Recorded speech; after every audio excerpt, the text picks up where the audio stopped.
Nash TV.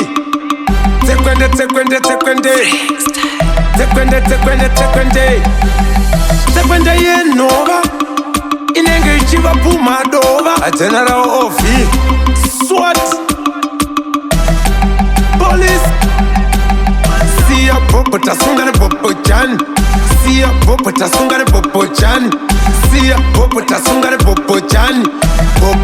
tasungane popo tepe masimati atinorova mukatitarisa muchitaka kudongorera mukasvika kuleta unotobongomora ndakarova kasutu nekabotai telemstraight unogona kufunga jenarawo varitaya ndinenge ndakarova masimati emabhonasi naindiri chikafu kekwete donans ndisi type yevafana vekwachigumanzi kambogara jeri zvangu kwe10 months goma rangu rova paya kuita sezvinonzi vasaziva kuti tsekwende idepoti ndatsvachipiwa sando hobo nemafanzi ndisi type yevafana vanoimba madhisi ndinenge studio 7 asi handisi hurumende please ndapota sembariro ndinounganidza vanhu kuita semhariro kuziva mupostori unona mufambiro kuziva muroyi unona manyimiro sambofa makashainirana pasi rino vairiziva kare vairiti dandaro tichazosangana kudenga wata kwapiro naiwe muyera sokopinda mudariro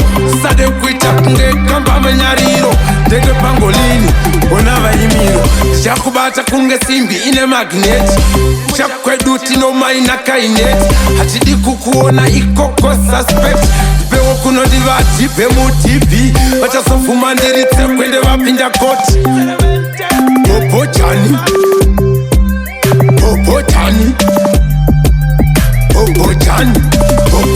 wasungare bobojani wasungare bobojani wasungare bobojani wasungare bobo siya bobo tasungare bobojani kusiya bobo tasungare bobojani siya bobo tasungare bobojani tasungare bobo type masimati atinorova mukatitarisa muchitaka kudongorera mukazvikalkuleta notobongomora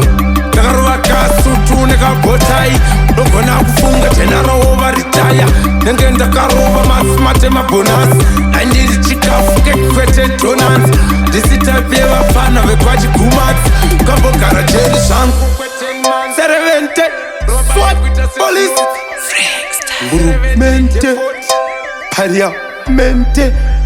sakaramente manaf Tico Entertainment.